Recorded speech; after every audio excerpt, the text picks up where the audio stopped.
And I'd like to welcome everyone tonight to our first BRRS special. And what better way to bring it in on 4th of July with a remembrance to those that are often forgotten. Not only the patriots that you see up front are read about in history, but we're going to look at the men behind the scenes from 1776, the ones that helped earn our independence from Britain, the often shadowed name that you just never hear about. And to help me do this, it's my honor on this special occasion and this day to bring on Nikki B. What's up, brother? What's happening, man? What's going on, man? This is your show tonight, man. You came to me tonight, or I say tonight, you came to me weeks ago with the idea to do this 4th of July special. I know we always are delving into the paranormal and fringe and uh, the conspiracy side of things, but tonight we wanted to bring it back down to earth and speak from the heart, you know. Absolutely, absolutely, yeah, And yeah. That's yeah, for sure. you know, and you got a lot of stuff you want to talk about tonight. I'm going to kind of let you take the lead. I'm going to be your color commentator, and I'm going to feed off of you, brother. So, with that said, Nick, take it away, brother. Right on, man. Right on. So yeah, I had the idea. I just wanted to do something cool for Fourth of July. I mean, it's our nation's independence, and to me, it's always been a very important holiday. My family background is military on both sides, so and we're talking hardcore. um, but so my family's always been very patriotic. I grew up in that, and as I became an adult, I valued it even more. Mm-hmm. Long story short, Fourth of July I think is probably the best holiday we have, and I've noticed over the years that crazy things are happening. You know, people are in the streets burning our flag, Yeah, and neighborhoods are people are getting fined in certain neighborhoods if they hang the American flag on their house. And yeah, I'm thinking to myself, wasn't there a time that was called treason, and there was, you know, like pretty harsh punishment for treason? yeah, But absolutely. somehow that's become okay. We've been desensitized that that's the norm. We see it happen. It's like, oh, those people are jerks, but whatever. Um, anyway, I'm not going to go off on a tangent about that, but you know, the flag means a lot to this country, and I think to anybody in this country that the flag doesn't mean a lot to, um, there's a whole globe you can go to. Sayonara, I'll help you pack. Anyway, I just want to start off. You know, like I was doing a lot of research, a little bit of fact finding about things that have always questions that have always stood out to me over the years. So Mm-hmm. basically, I went searching and I found some answers to those things, and I really wanted to kind of get behind um, the whole purpose for us becoming a united nation and why the origins of our colonies and things like this. And I'm not they're not going to be long things, but just enough to give some information and spark the interest of people. And okay, so basically before 1776, we're going back like 1763 type type of time. Um, and I'm sure we've all read about this in our history books. Well, our generation did. After our generation, nobody knows this, I'm sure. Um, but there was a battle at Ohio River Valley. Okay, Mm-hmm. and it was European troops battling against um, the French and the natives. Okay, Mm-hmm. that was at I think they call it Fort Necessity. Okay, Mm-hmm. during that time, George Washington was captured. He's a POW. Okay, interesting. Very interesting. I didn't really know that, but I wanted more to. I wanted to know more than what they teach us. You know, George Washington chopped down a cherry tree and had wooden dentures. What is that? Come on, this is the Saturday Night Live, knucklehead. Right. Okay, who was George Washington? I'll tell you who George Washington was. George Washington was a badass. Okay. You know, 1753 or 63. He was a POW, and then he later served. Still, he got out, served the Queen's Army until he realized, hey, this isn't cool. We need our freedoms. We all know, Boston Tea Party, everything that led up to all these things. Okay, Mhm. so, but then later on, like 10, 12 years later, something like that, he ends up being like General George Washington, the man who led both the European army and the militias to take us away from Europe's control. Like, it was an honor for people to want to serve with George Washington, That's right. He was very, he had a very strategic and military mind. He did. And you know what else? The guy was very smart in the fact that I think he handpicked his soldiers. Did you know Mhm. this is crazy, bro? There were 50,000 or 5,000 um, African Americans that fought and under George Washington's reign. Okay, Mhm. 5% of those were in his troop directly, which meant 1 in 20 of his direct soldiers under his command were black Right. or African American, whatever's the PC way to say it now. I don't mean any offense. Um, That's impressive, man, because that's not taught in history, you know, and no, also it's not taught in history. And I knew this from our studies together, that he handpicked, he made sure that he had the creme de la creme.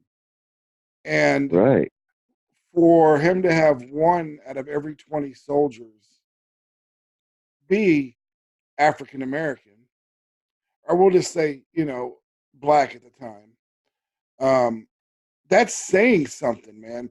That, he knew he didn't care about color. He wanted people that had heart, that knew how to fight, and wanted freedoms. absolutely,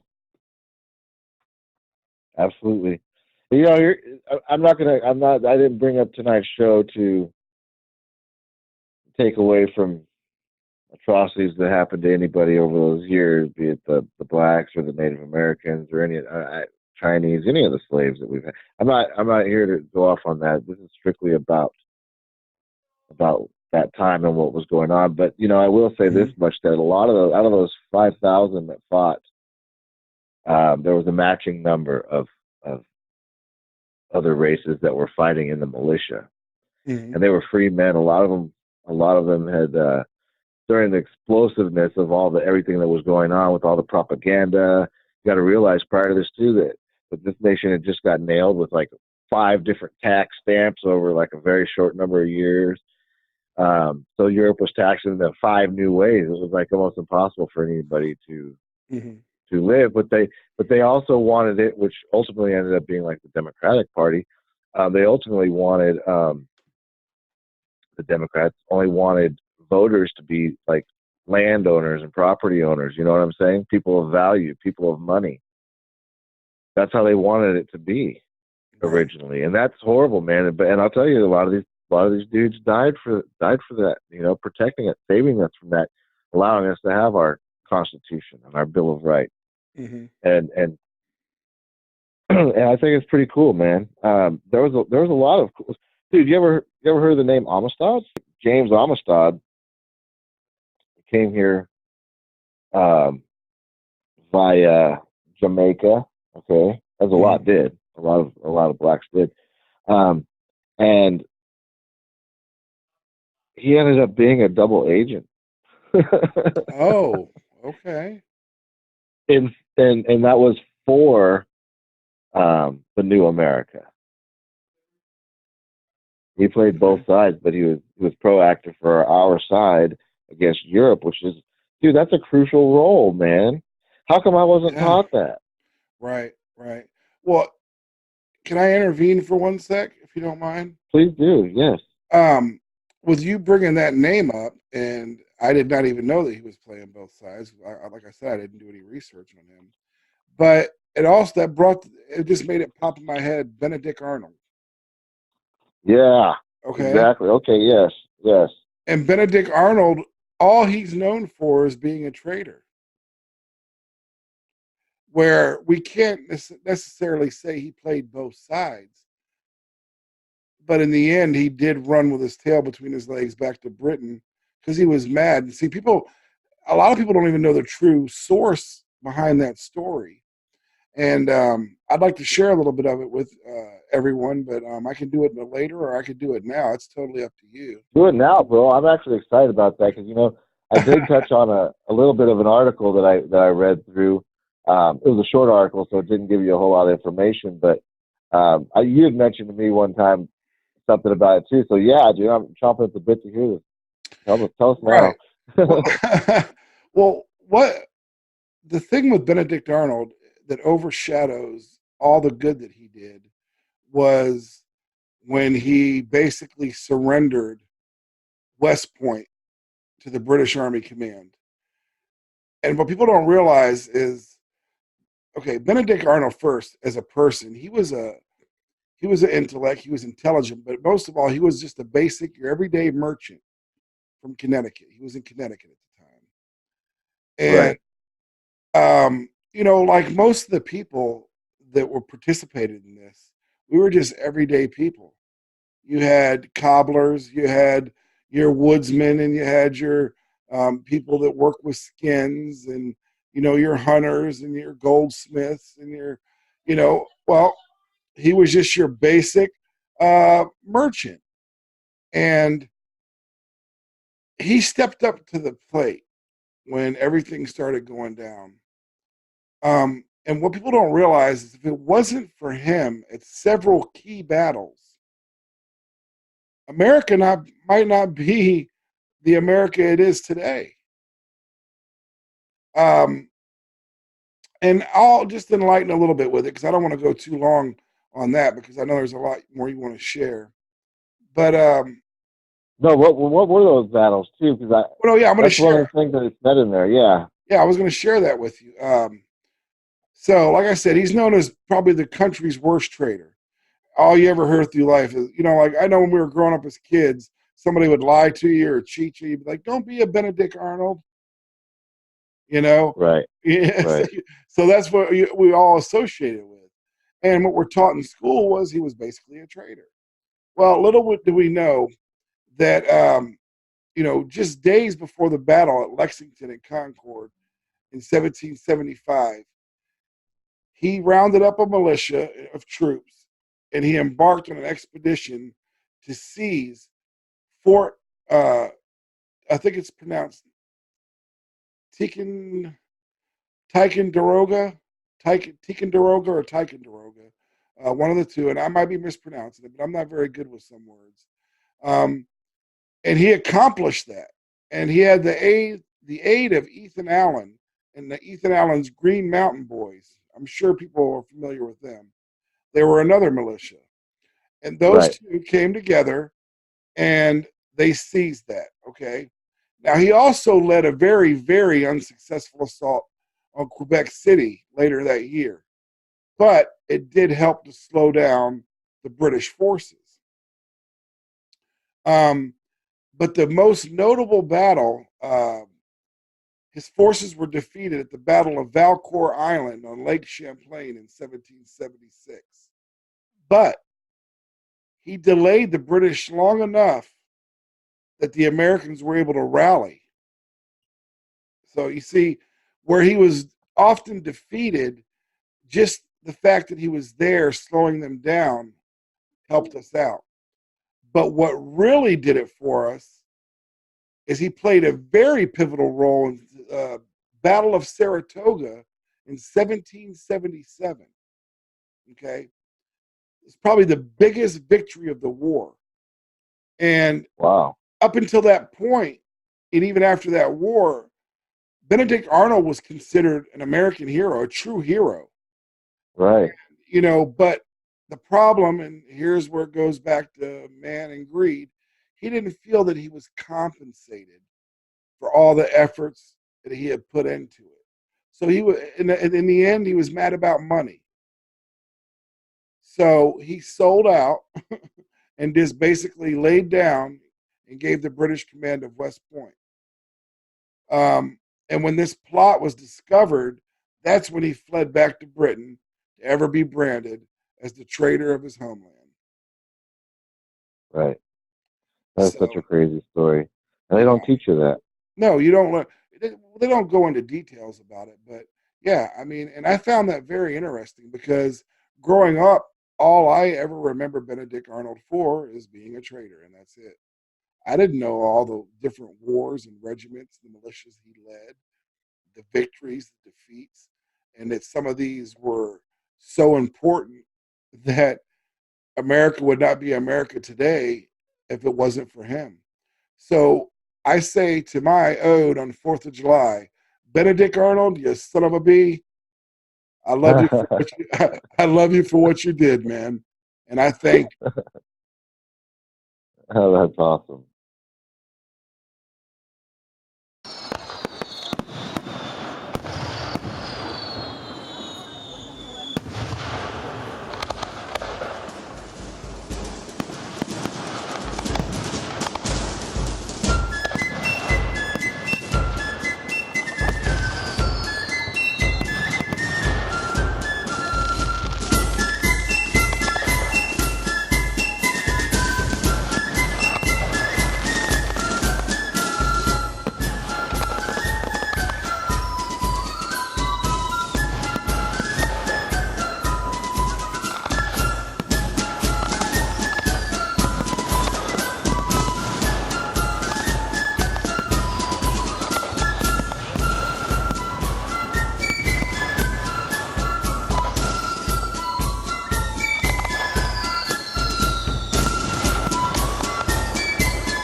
man, those were some great pictures right there. Um, all right. So Nick, back to you, brother. Yeah, yeah. Thanks for sharing that info too, dude. I totally wanted to learn all that stuff. I'm gonna have to read some more up on that guy. Yeah, he was spot on, man. Yeah, he was.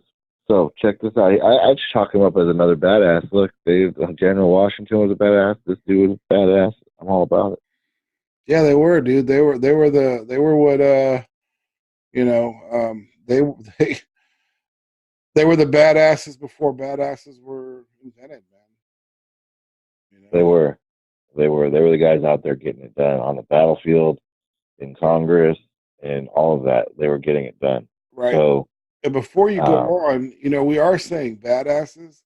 To me, probably one of the most underrated or a little less known badasses. We're using that word a lot. But it's the 4th of July, brother, and I'm feeling patriotic. Did you that's ever right. did you ever remember the name Henry Knox? Yes, yes, All right. This dude was literally a bad A.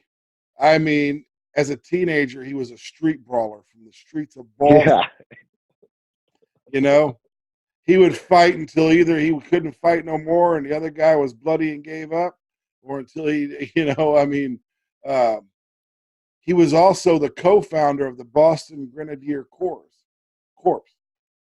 Um, and the big thing where he lacked the military education is this dude had heart, and his heart was big, and he knew how to lead, and people would follow his lead.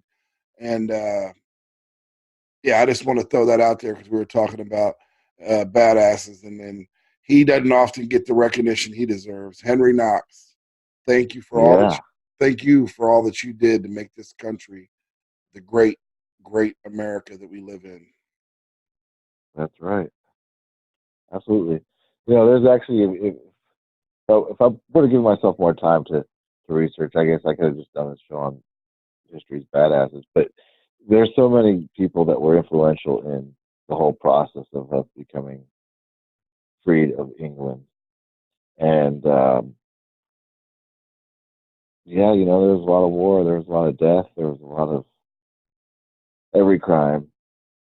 A lot of people were slaves. A lot of people were forced to fight in the army. Hmm. It was wartime, and they did it. They did it so that we could be what we are now. The sad thing is, I find us back to the same point that we were in 1776. We're literally, as a nation, we're fighting for our freedoms. Yes, yes. Um, and it's one thing to fight a reasonable government, but right now we don't have that. And I'm not picking apart Donald Trump or any one particular branch of government. I'm just saying in general. And this is Hmm. something that's built up over the years. Obviously, it didn't just Right, happen today right, or 8 years ago. right. But it is getting worse. And for a while, I was seeing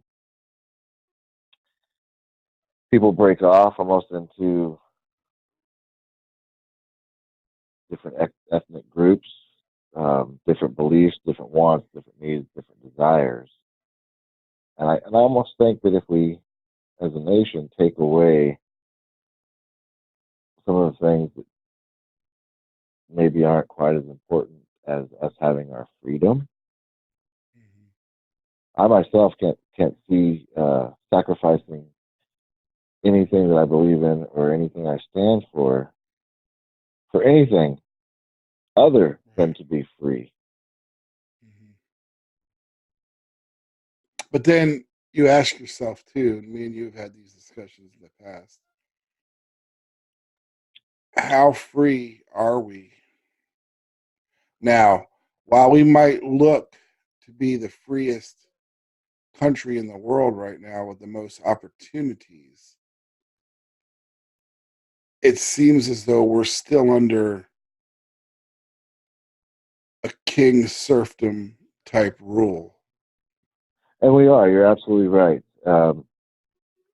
Which takes me back to 1776. We were given the Bill of Rights,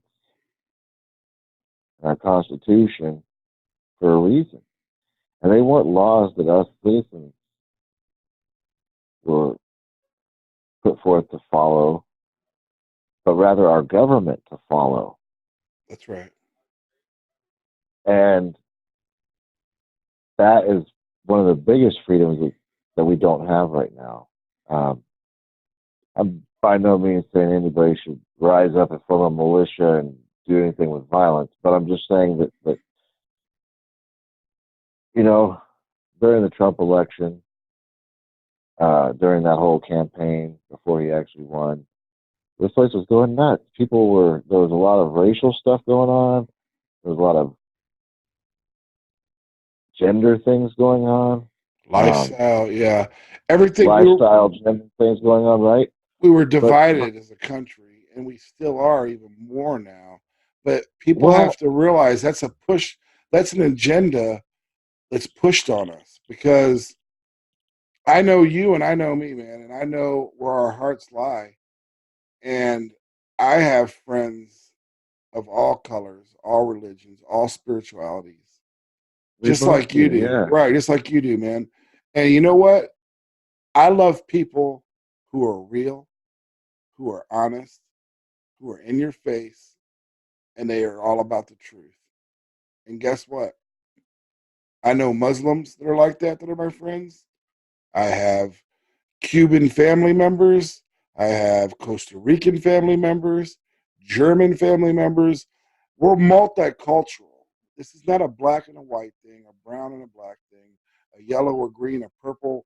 You could throw the whole rainbow up there. It's an American thing. It's an American thing. And we've got to realize as American citizens, as people, that our freedoms, while you think you're gaining traction and gaining ground with all these equal right movements and this and that, It's the government's, I like to call it the government's fad or flavor of the month. Because as soon Right. as they get tired of it, they stomp it back out, Right. you know? I mean, but I'll tell you what, man. Over the last, I want to say at least year, I have noticed that people from all walks of life that live in this country are coming together. They're seeing the same crap that we see. We are all victims of the same thing. I'm going to tell you right now, the government screws all of us equally. Right. That is a fact. And I, aside from my family, I don't know what else that I would really risk it all for than to be free. Right. Yeah. You know what's funny too is a lot of people don't realize the more you're giving, the more you're given, and the more free things you're offered, the less free you become. Because the more programs you find yourself associated with that are tied to a state or federal government, the more regulations they put on your life. You know what I mean? Oh well, Absolutely. if you're going to get these food stamps, you're going to get this money and this TANF and this and that and the free milk to help with the birth of your baby. We're going to come inspect your house and stop by twice a month. Right, So right, now they're coming in and you become a prisoner to your own home because now you got to live according to how they're telling you to live. Yeah, you better make sure there's not a crumb on the floor when they come in, or you're going to be an abusive parent. right. Well, So, but that's sacrifice. The more you sacrifice for free things and handouts, the less free you become. And when we start understanding this, that's when we can make the changes and the difference. Because you don't want them up in your daily business, you know, and who wants a couple hundred free dollars a month when I can go out and make thousands of dollars doing anything I want, right. you know? So I don't know. Well, Right. you're right. You're right. I just think that bottom line for me, and we can wrap it up, is I just want to say, like a lot of things happened, 400 years ago. A lot of people lost their lives. A lot of people sacrificed. A lot of good things happened. A lot of bad things happened to all kinds of people here. And a lot of bad things are still happening. But until we all just recognize, well, I'm not going to even go off on that. I'm just going to say I hope we all continue to recognize things for what they are and unite. It's very important. And I Yeah. will say, I've never seen our nation in my lifetime, maybe towards the tail end of Reagan, but other than that, I've never seen our nation so united and so proud as they are now. And so I just want to thank all the emergency personnel, emergency responders, all our enlisted military, all of our veterans, all the POWs, all the missing in action. Thank you. And we all just need to love this nation and educate our minds and unite. We'll be good. Right. And I also want to throw in there, I want to recognize our National Guard. Oh yeah, absolutely. I want to recognize our local police forces. I want to recognize our state troopers because with the poor training that they're given, they're putting their lives at risk every day. And people sometimes give them a bad rap. But without the police officers, it would be a lot more chaotic, guys. And I'm just going to let you know that. That's a fact. Yeah, they might be out there making quotas, pulling you over, getting them tickets and citations. But at the end of the day, they're also citizens on patrol. They're paid through tax money. So they work for us, the people. And when you see a fellow police officer out there, whether he be county, state, or local, shake his hand. Let him know that he's appreciated, because they go home to families as well. And they got an X on their back, and you don't think they know that every time they get in their car? You don't think they sit down knowing, man, we got a bad rap, man. All these things that are going on. And yeah, there's dirty cops, but there's dirty politicians. There's dirty businessmen. You got good and bad with everything. So It's don't all let dirty business. what a plug. Right? But what I want to say is, at the end of the day, it's about being proud of the country you live in. United, love each other. We're all United States American citizens. Let's work together. And you find when you come together and you have a common goal, I mean, anything is possible. And I also want to give a shout out to Henry Knox once again, you street brawling son of a gun. If you didn't do it, we wouldn't be where we're at. I also want to give a shout out to Nathaniel Green. I want to give a shout out to John Stark. And I'm not talking about the New York Knicks point guard. Daniel Morgan is another one in history who is often not given a fair shake. And Anthony Wayne. And then you got Benedict Arnold. These men were true pioneers, often talked about, but they had huge parts in making America what America is today. So, Nikki B, I don't know if you have anything else to say, but I love you, brother. I'm good, yeah. I'm glad that you wanted to do this tonight. And God bless America. God bless you. God bless your family. God bless us all.